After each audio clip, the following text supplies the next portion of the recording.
Before we get started, guys, just wanted to remind you that the Golden State with Mates Patreon is now live, providing even more written and podcast content from myself. Members will also go into a monthly draw, the first of which will be for a brand new Stephen Curry jersey, which I'll announce on October 20, just 24 hours out from Golden State's opening regular season game against the Los Angeles Lakers. If it sounds like you might be interested, I'll leave a link in the description. Go and check it out. Coming up on this episode, I'm joined by Stevie Ray. Stevie's a California native, currently living in Indonesia as an English teacher, but he still finds time to cover the Warriors on his Substack. And some of you that follow Athletic Alchemy might recall him from some podcasts a few years ago. Stevie and I unpack the explosive report from ESPN on Jonathan Kuminga and what it means as we still await a resolution on the young forward's future.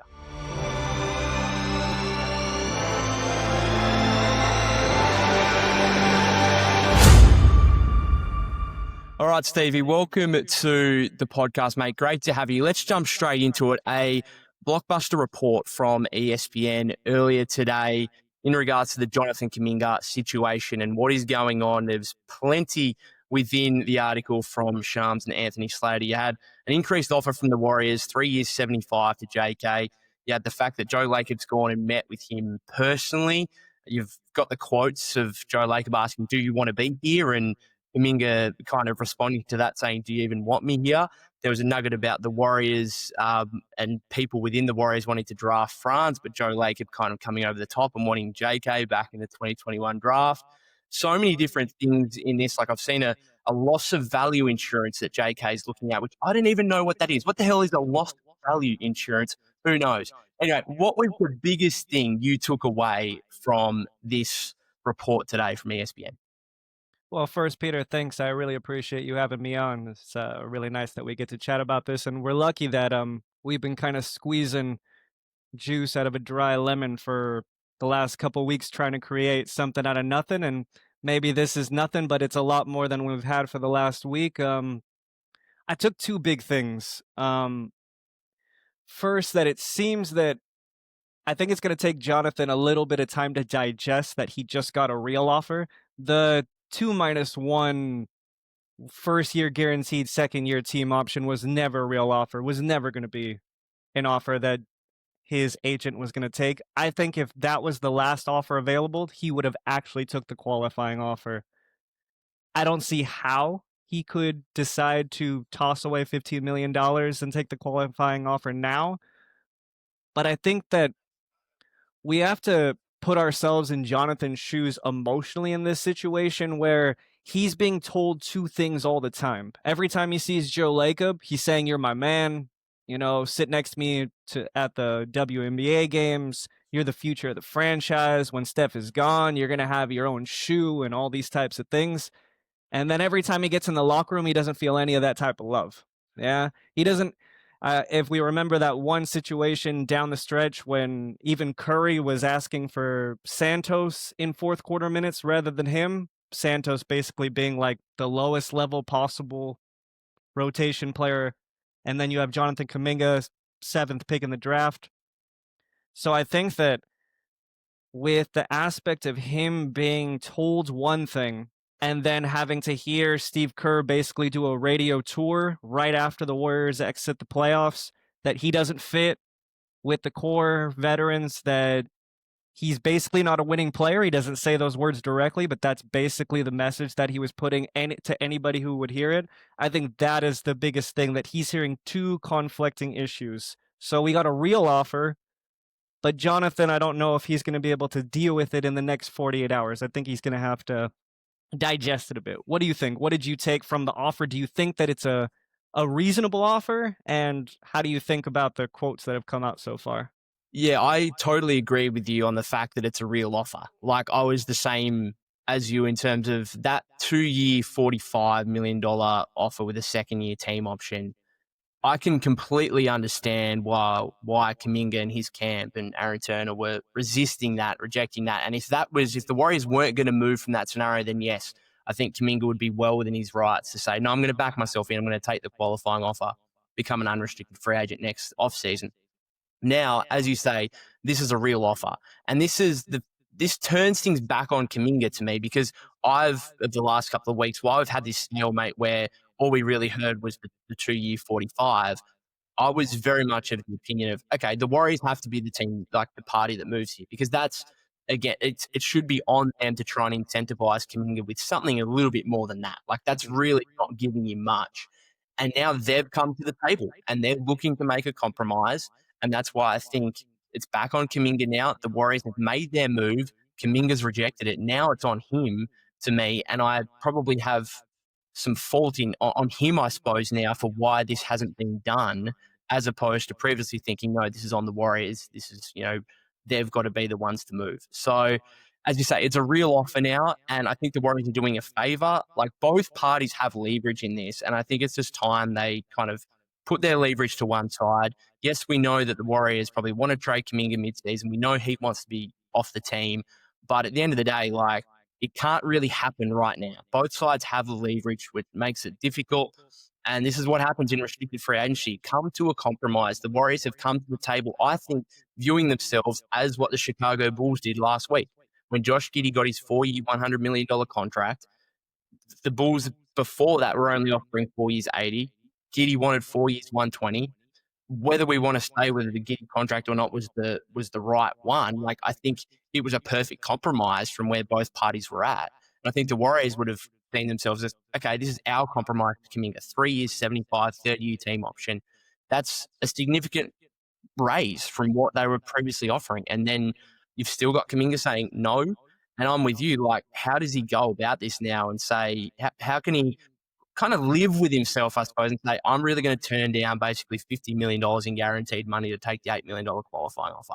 So, I don't know. What would you do if you're the Warriors? Are you willing to go a step further than this? Or is this like your final play? This is take it or leave it, and it's completely up to Kuminga now? Well, I'd rewind it for a second about Kuminga's reaction. I think you said in a previous video a few times now, and other people have stated it as well, that he's not really in a rush if he's going to take the qualifying offer, right? Like, the Warriors in a rush. They need to put Horford on the books, and but he could, but he could wait a whole week and just see if the offer continues to bake, and then he can get that player option instead. So I don't really fault him for waiting.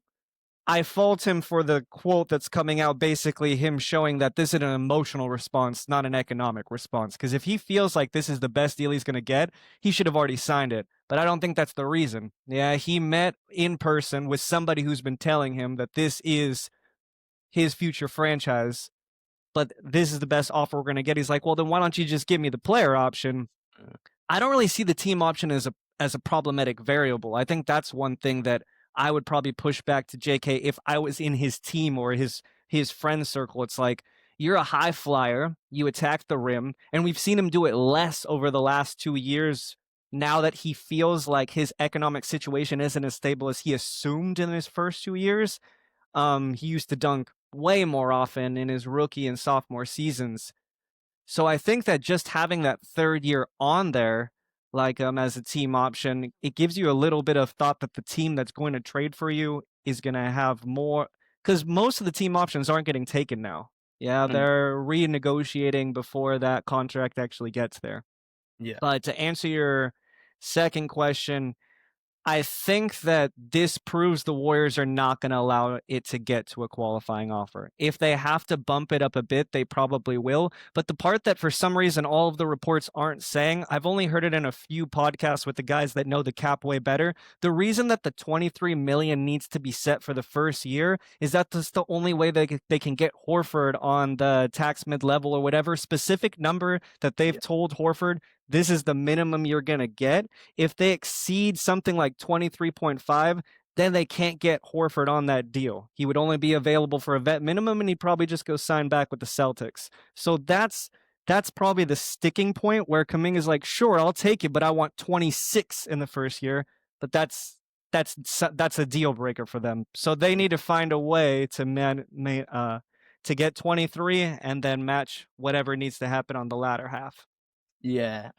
Look, you can always manipulate things a little bit, but I'd be surprised if the Warriors went too much higher than this from an annual standpoint because of what you just said. Like, they need to fit these other guys in, and so they they've got to get to a certain threshold and they can't get above that. So really it's going to be, okay, well, are you willing to give Kuminga a player option, I suppose, instead of a team option? I have the same opinion on the third-year team option as I do on the second-year team option, is that if you're Kuminga and you're 22 years old, like you have to be like really disappointed in yourself if the team is not willing to pick up a team option in the third year when you're 24, 25. It's different for some of these veteran guys who are over 30 who might have a team option at the end of their contract. Yes, then they're probably going to be on the decline and not as valuable, and the team is probably going to just decline that, and away you go. You're back into free agency kind of thing.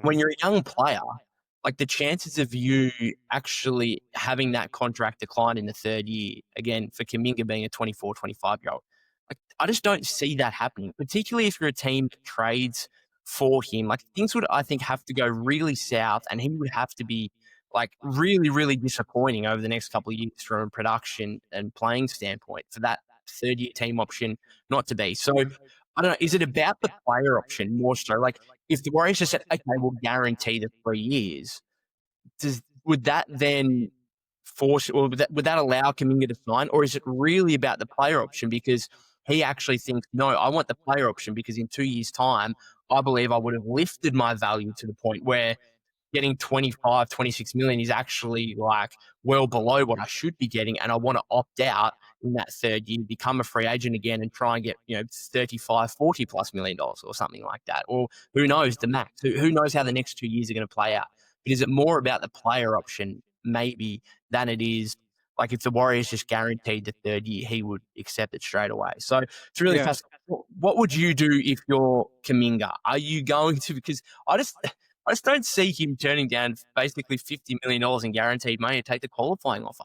Like, Well, if I was in his state, like I would have never. If the last offer, the 2-1, was the last offer, I still would have taken that offer. I never really understood the logic. That Kuminga has leverage by taking the qualifying offer. If you take the 2-1, you're still soon going to hit free agency eventually, and you're never going to make back that $15 million.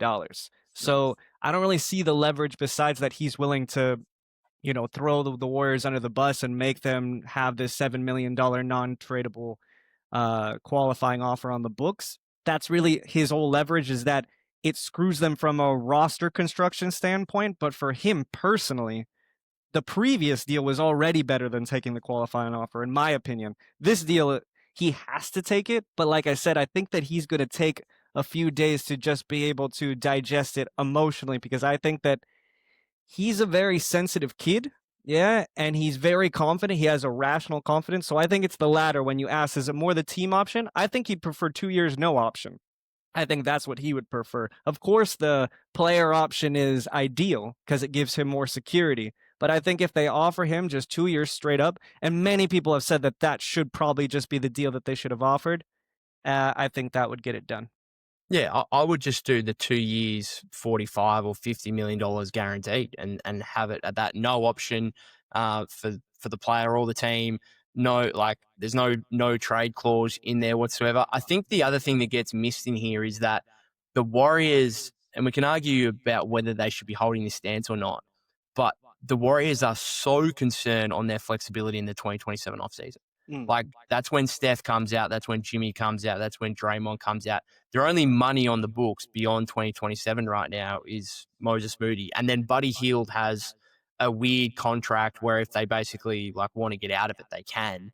So they, I think, are just so set on, hey, we don't want to have basically right now, like we don't want to have any money on the books beyond 2027. And again, if you're talking about guaranteeing the third year of Kuminga's contract or giving him a player option or whatever, then suddenly you do have money on the books beyond 2027. And I just don't think the Warriors want to do that. I think we always thought about like they want to retain flexibility. They're not willing to do this and they're not willing to do that because they want to retain flexibility kind of thing. So I don't know. I would go the 2 years guaranteed, or like I just bluff Kuminga into taking that offer. Like I just don't think he's going to take the qualifying offer. So if I'm the Warriors, I don't think there's a need for me to offer anything else, beyond that 3 years 75 that just reportedly offered. Like, I wouldn't be moving beyond that at all. And I'd be saying to him, look, if you want to take the qualifying offer, go for it. But just know that your role on this team is probably going to be very limited, and that we will have the opportunity to screw you over and give you a role that is not allowing you to showcase yourself to prospective teams and try to make big money as an unrestricted free agent next offseason.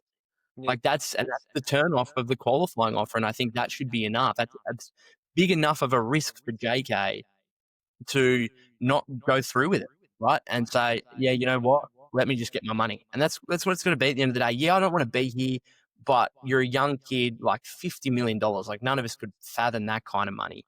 And just thinking about it, it's like, why would you turn that down? So anyway, just quickly, just off topic, we were talking about Giddy before, and I spoke about the fact that the Bulls and him were able to come to a compromise, and hopefully something similar can happen with JK now. What did you make of the Giddy contract within itself?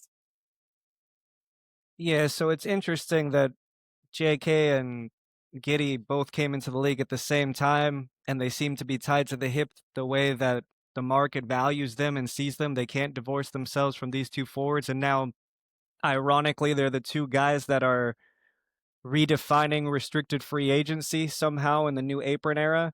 Um, Giddy's an interesting player because I think he's an excellent floor raiser, but I think that at least the consensus, because when we're talking about value, we're really not talking about on-court value when we're talking about a contract. We're seeing what everybody else thinks. Like, does the Giddy contract affect the way that the Jonathan Kuminga negotiations go? I don't think that what happened with Giddy had any effect on the Jonathan Kuminga contract, mostly because of who did it. First of all, the Bulls don't really have any respect on their negotiations. We saw that they've already handed out money to people that probably shouldn't be getting it last season. But the problem with Josh, though, is that he's probably a third option type of player, but in order to optimize and get that type of production, he needs an offensive system that completely puts him at the center of it. And that's not going to be conducive to actually producing winning basketball for a high seed in the East, but also I don't see it ever winning a series if he's the driver of your offense. And if you believe that his 3-point shots in early spring are going to be something that are consistent, then the contract's excellent. But otherwise, do I think that it's an underwater contract? Most likely not. But could you trade it for plus value? I don't think anybody thinks that $100 million Josh Giddey 25 per is of any plus value on the market. So defensively, just being a liability at the 4, he doesn't really guard up. Yeah. And he can't guard ones. I don't think he's a terrible defender, but usually when you're closing, you're going to have a defender at the 5 who already can be attacked. Now he can't have a guy at the 1 who is undersized. How are you going to have a defensive, like a strong playoff defense with Josh Giddey plus either of these players? So it really restricts the optionality of how you form a team moving forward. What do you think? Like, I heard you say a little bit about what you thought of the contract, but what's your feelings on if you think it was if the Bulls made the right decision giving this long-term deal? Look, I think it's fine. Like, once you trade Alex Caruso for him, then you basically are stuck with, we're going to have to pay this guy, and he's got a reasonable argument to say, you know, this is the numbers that I've put up. My 3-ball was improved last season, and he can argue and say, yes, I warrant 4-year, $100 million contract. So the deal within itself is fine, but I'm exactly like you in terms of Josh is not going to be the best player on a championship team. And therefore, how does he fit as like a 3rd or 4th guy when he's so limited without the ball in his hands? Like, he's not a catch and shoot threat, even though, yes, the 3-ball was much improved last season. As you say, he's not a great defender. And so how can you put lineups together? How can you put a roster together for him to be able to actually be really, really effective in a winning environment? And we saw what happened in his last year with the Thunder. Like, come playoff time, he was basically played off the floor for a significant amount of that series and played very little. And then they move him straight away and get Caruso, who's a noted defender, who can fit into more of a role alongside, obviously, your Shays, your Chets, your J-Dubs. So I just don't know how he's kind of stuck. He's kind of stuck, and I don't know how he gets himself out of it. Now he's got his money now, so that's fine from an individual standpoint. But a lot of like casual Australians, like Josh is our best player in the NBA right now, I suppose. And a lot of Australians just see the numbers he puts up, and oh yeah, Josh had a triple double the other day. Oh yeah, just see his game winner against the Lakers from half court. All these highlights, fantastic, no worries. But unless you are following the NBA on a daily basis, which not many, like, I mean, there's plenty of Australians that do, but there's also a lot of casual fans who are just following the Australians and stuff like that. It's like, you don't understand that this guy, yes, again, puts up numbers, but he's in this situation where he can't really be that valuable to winning. Because again, if he's the best player on your team, is your team going to make the playoffs? Very, very unlikely. And again, once you put him back into a third or fourth role on the team, like, where how does he contribute? Because he needs the ball in his hands, facilitating and playmaking. So I don't know, he's just in a tough position. He's got his money now, which is great. And from an Australian perspective, I want Australian athletes to go out there and make as much money as they can. So from that perspective, I love it. But again, it doesn't take away from the issues that I think he has a player. And he's not alone. There are a lot of players in the league who I feel very similarly about, who, again, like some of these guys that are, bucket getters kind of thing, but they're not like go-to guys that are going to be the best player again on a championship team or on a deep playoff team.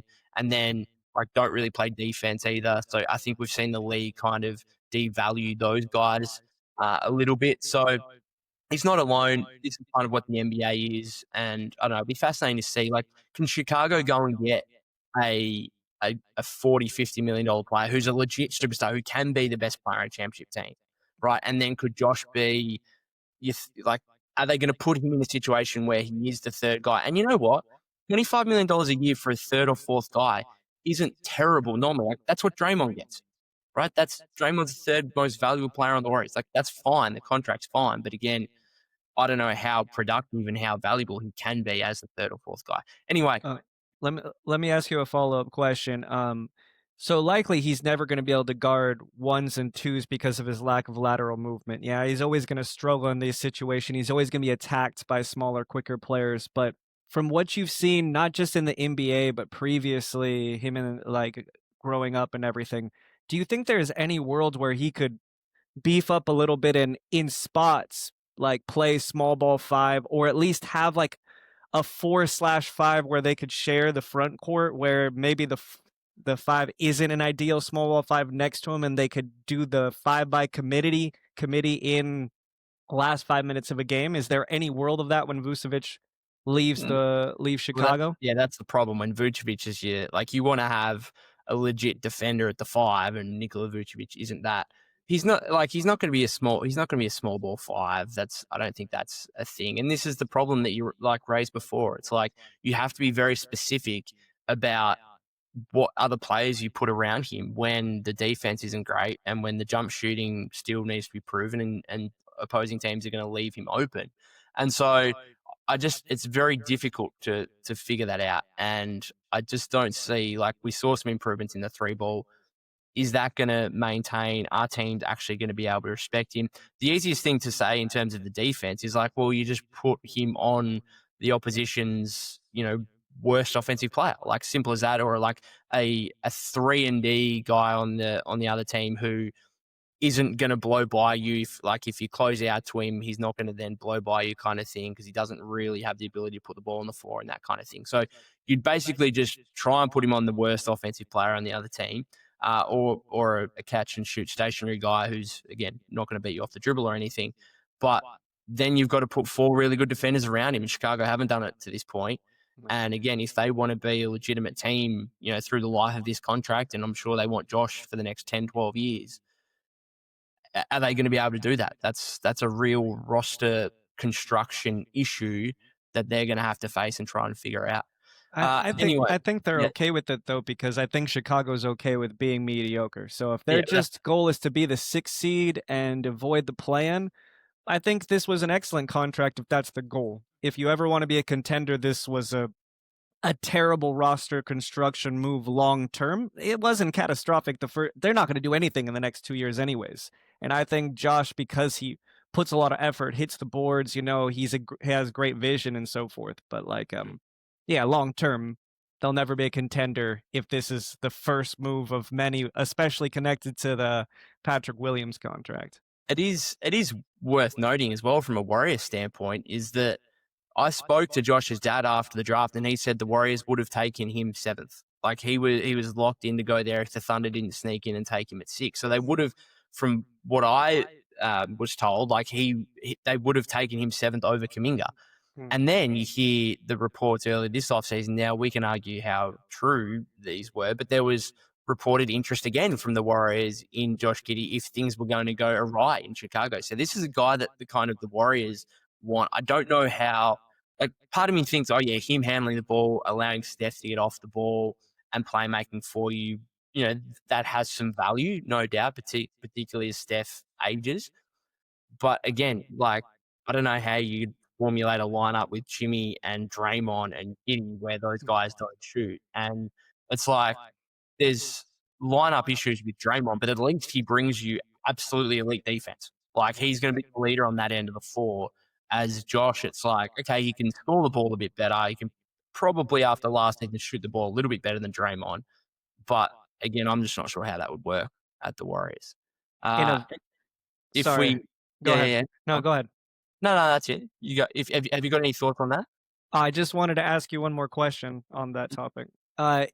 In a vacuum, would you prefer having Josh Giddey for just the 25-26 season, or would you prefer having Jonathan Kuminga just in a vacuum for a single season, money aside? How much do I take in the locker room factor of it?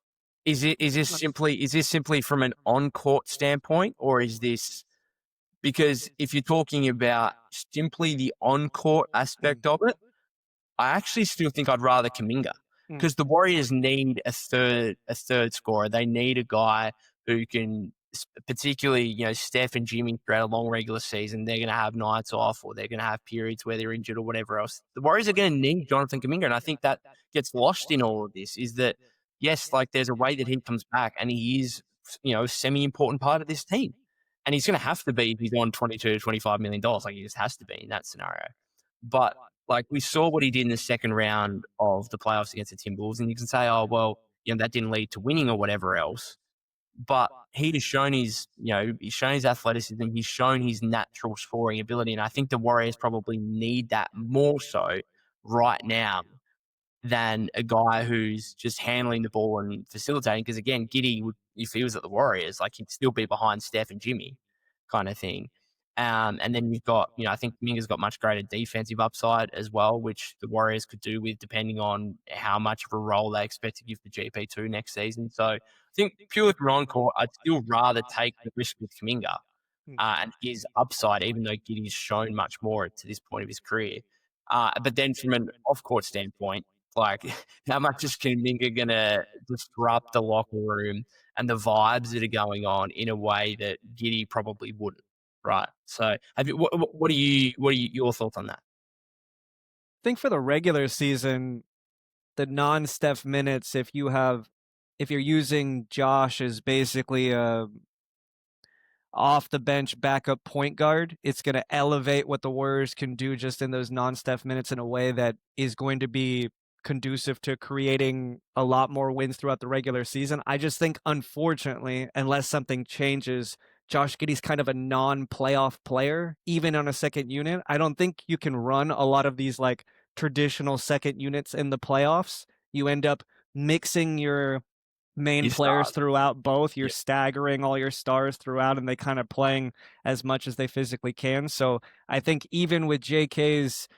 sporadic brain farts off ball, just defensively, he can be put on a primary wing weapon in a way that I think it can keep him on the floor, even if it's only for 15 to 20 minutes. So I'd probably still take JK just because of that aspect. Well, let's get back to the Kuminga contract scenario Mm. and his value to the franchise. So, a couple of different scenarios. If Kuminga is back on the qualifying offer, what do you do as the Warriors? Do you just like concede and say, oh, well, like, he's not going to be on the team in 12 months, so let's not worry about playing him too much? Like, how do you play that situation out if he's back on the qualifying offer? Yeah, because if he got some sort of offer, I think it's an easier answer. If he's on the qualifying offer, I think that now in that situation, Steve has no obligations towards this player, and he already was kind of neglecting him Anyway. despite being a lottery pick in the first place. So if it was me, I still believe in Jonathan Kuminga being able to play a role in this team, but I don't really see that Steve Kerr utilizes him in any way, shape, or form if that's the case. I think it's going to be more of the 1 week all of a sudden we see him play 25 minutes and he puts up 18 and 9, and then all of a sudden the next week he just vanishes into thin air and basically doesn't play at all. I think if he gets any sort of injury, he's going to hold out for a long period of time, even if it's something minor, similar to last year. But I don't know if last year was, we don't really know why he was out for Yeah. that extended of a The period of time. long ankle But I injury. could easily see him rolling an ankle and then just evaporating and he becomes a non-issue. And I think that's why the qualifying offer is just not an option because he wants to showcase himself. I don't see that happening in any way under Kerr in the situation where the last thing that everyone's going to see of Jonathan is him getting no shows and DMPs in the playoffs. And that's just not the way that you get yourself to. He might not even get to the contract that he's being offered now if he ends up staying with the Warriors on the qualifying. What do you think? How would they? Well, I think there is there's this idea that well, if he signs a qualifying offer, then he's just going to be with the team for the full season and he's going to leave an unrestricted free agency next off season. I still think there's some kind of pathway to him being traded during the season. The biggest issue with that is not that Kuminga would have a no trade clause because I think he just wants off the Warriors. So I think for most scenarios, like he probably lift the no trade clause and say, yeah, no worries, I'll go to that team. The biggest issue here is the team that takes him doesn't get bird rights. And therefore they're going to have salary cap room to be able to pay him in free agency in the off season. And therefore that makes it difficult, I suppose, for that team to be willing to obviously the leverage that the Warriors have is if he's on the qualifying offer just completely goes out the door. So at that point, if you are looking for a trade, your expectations of what you get back has got to be very, very minimal kind of thing. But I do wonder, and I've thought about this, is would there be another player who is entering the fourth year of his contract who doesn't get an extension done with their franchise and their franchise basically signals we don't really want to pay you? Would the Warriors think differently and think, no, that's a guy we do want to pay, restricted free agent next off season? Would you as that team have interest in Kuminga, right, and paying him? And so I just that's what I'd be monitoring, and that's why I'm kind of monitoring for the Warriors because until Kuminga's trade eligible, they have very very little avenues to go and get a $20+ million player. But are there one of these players entering their fourth year who are extension eligible who don't get deals done with their team? And I'm not even sure I can really think of anyone off the top of my head. Like obviously the dream would be Keegan Murray, right? Because that's who we were talking about when the Kings showed interest, and that would be the absolute dream for the Warriors. Like I don't think that's going to happen. We'll see if Keegan Murray gets an extension with the Kings or not. And even if he doesn't, I'd be surprised if the Kings then traded him to the Warriors for Kuminga who's on the qualifying offer. Like I'd be surprised if that happens. But I do think you'd still try and move him if possible to try and get any kind of value. And again, even if that value is a player that their current team doesn't want, maybe the Warriors look at that player and think, hey, yeah, we could actually have a use for that guy. Again, like it's going to be 7.9, so you could try and go get a guy making less than, like a veteran guy on a bad team making less than that. And that team thinks, oh, well, we're not going anywhere anyway. Let's take a gamble on Kuminga for a couple of months and see what happens.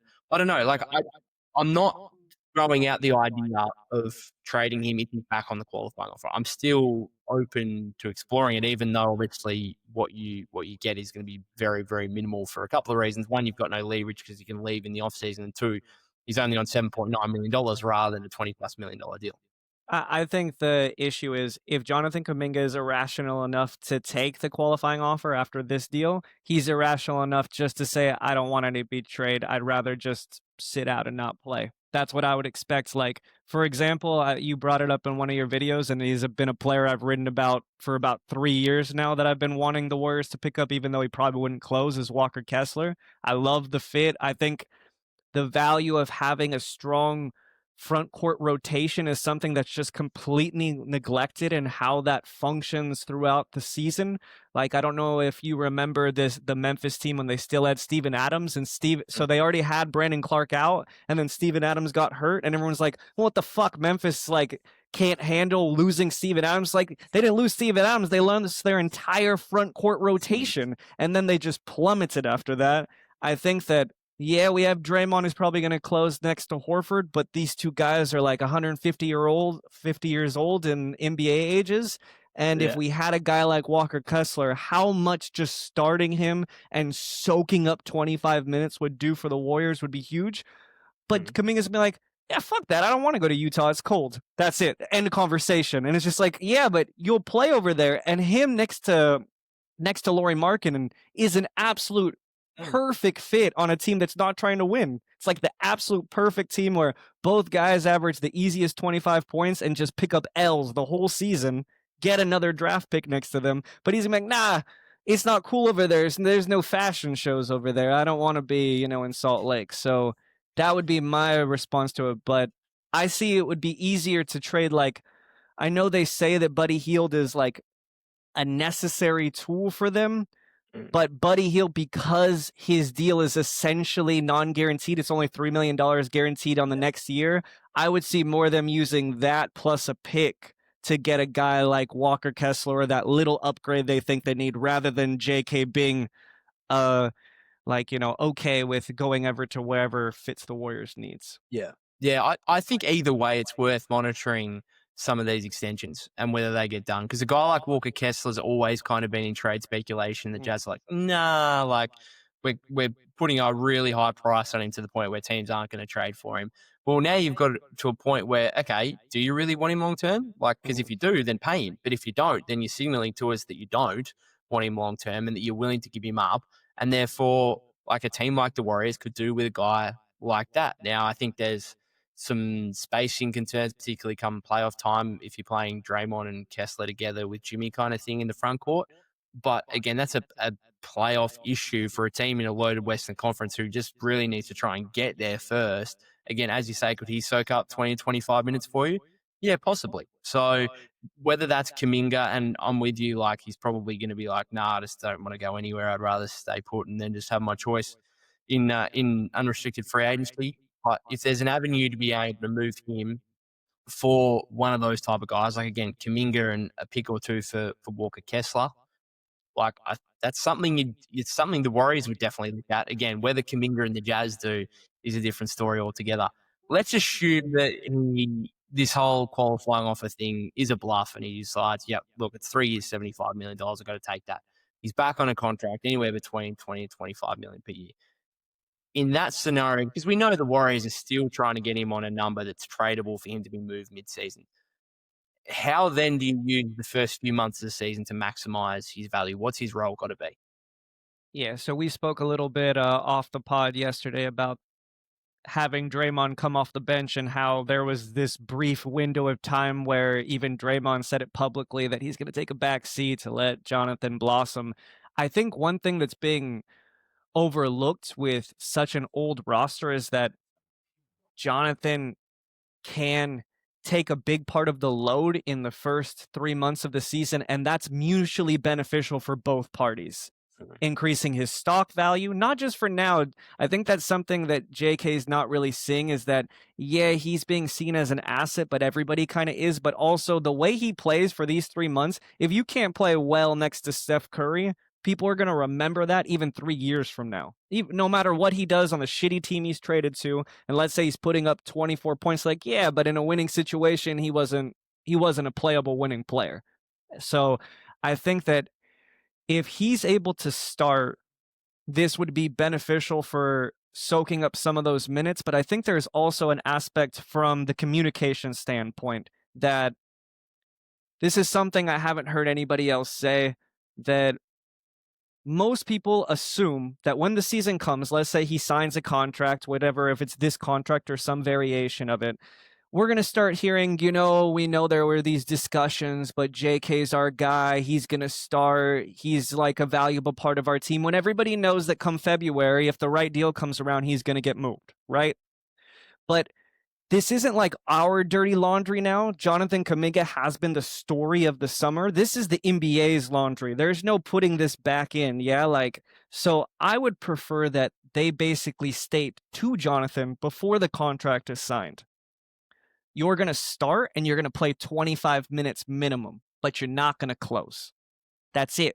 And that's before the contract comes out. Because let's say he starts and everyone's saying all the bullshit that, he's our guy and he's going to play and he's a valuable asset. But then we're playing Memphis. It's a 5-point game and he doesn't get a fourth quarter minute. Every single game like that's going to be the story. And every time we go to negotiations, that's what's going to come up. So yes, it looks worse. We give a little bit of our leverage in a trade situation that we're stating he's going to be traded come February, but it's going to be worse if he's never playing in crunch time. So I would have this transparency.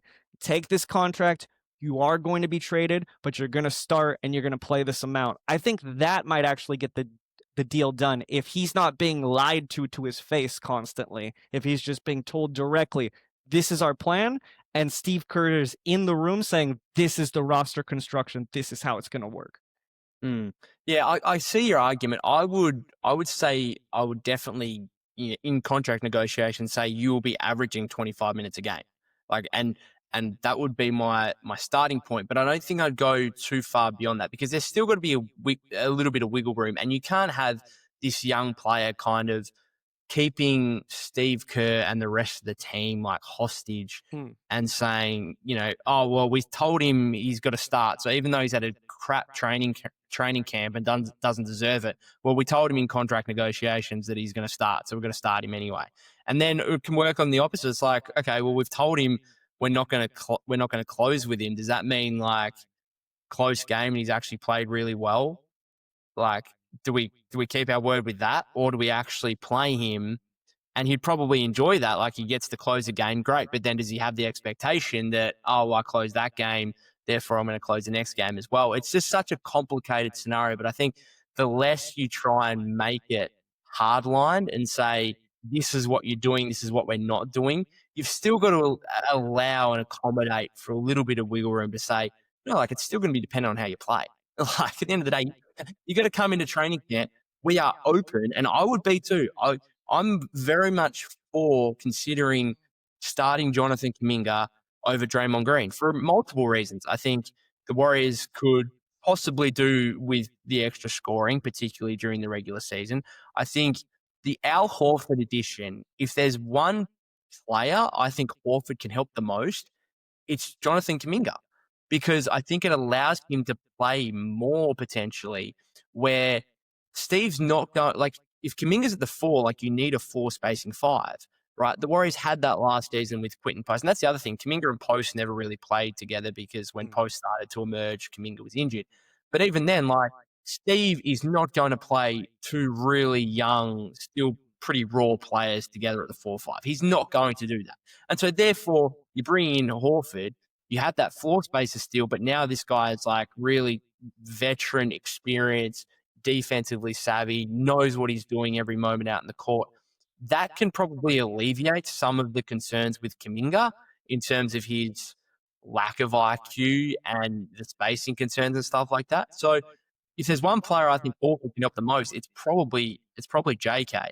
And so I think there is room there to be able to say, look, if you're good enough and we kind of want to reduce Draymond's role and try and lessen the burden on him, because I think we looked at the playoffs, like by the second round, Draymond was pretty cooked.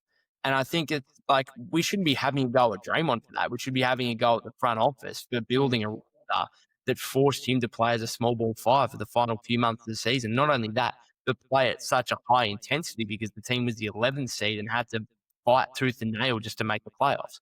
So that's not a Draymond issue for me, but it does mean that, hey, if there's a possibility to reduce his workload, and the best way to do that is him coming off the bench. And again, as I said before, we've already seen it for 2 games, whatever it was, when Kuminga started. I said to you yesterday, game against the Rockets, where Steph and Draymond were resting, and he single-handedly, I think he scored 33 or something, and single-handedly beat the Rockets at a game chasing it. And then, the next night, it's like, well, Draymond's coming off the bench, and it lasted 1 or 2 games, and that was it. And I thought it was going to be this huge, massive thing. This is JK's time. This is his time to take off and become a full-time starter in the NBA, and it never really happened. But I think there's got to be some kind of responsibility to say, yes, like, he's making $20 to $25 million now. Therefore, he has to be a 25-minute minimum, 25-minute per game player. He has to be that. Again, some wiggle room to say, you know what, some nights it might be only 20, some nights it might be 32. Okay. But that's kind of, when you're what's he going to be, the fifth or sixth best player in the team, maybe, like, that's kind of, what it is, I suppose, in the NBA. Like, the kind of lineups is going to be determined on how guys are playing on any given night, and, what opposition you're coming up against and what the situation asks for. So it's going to be fascinating. I agree on the wiggle room for sure. It's just, if we want to get this contract done, I think this is actually one of the chips that can be put on the table that gets it finalized. Because, yeah, you can say, well, you need to play well, training camp. He's felt like he's came into training camp better every year, and he never really gets any sort of value from all that work. That's how he sees it. He also doesn't see himself as the fifth or sixth best player on the team. He sees himself as the second. That's how irrational he is. Yeah. He believes right now that he's better than Jimmy Butler. That's what he believes. He's fucking wrong. Yeah. And everybody else in the NBA knows it. All 30 teams know it. Every single player in the league knows it. But he believes that he's the second best player on that team, even though him playing by himself without Steph in the playoffs didn't really produce anything but some numbers. But yeah, I just think that who starts and the first part of the season are two things that are a little bit overvalued, and they're kind of like starting and the first 3 months of the season. It's like a microcosm of looking at the season that way, and that we came out the gates on fire. Buddy Hield couldn't miss. Everybody looked amazing, and it didn't amount to nothing because by springtime came, the wheels came off, and Draymond was too tired. So if Kuminga can start, even if it's not best for the roster itself, if he's not playing substantial second half minutes, I don't think it affects winning or losing as much as if we continuously have this game. Well, if he's playing well, maybe he closes. But then when you try to trade him, you're going to point to, well, you think this guy has value, but he never really actually plays when it matters. I think also we need to look at that if we're trading Jonathan, he should be attached to picks.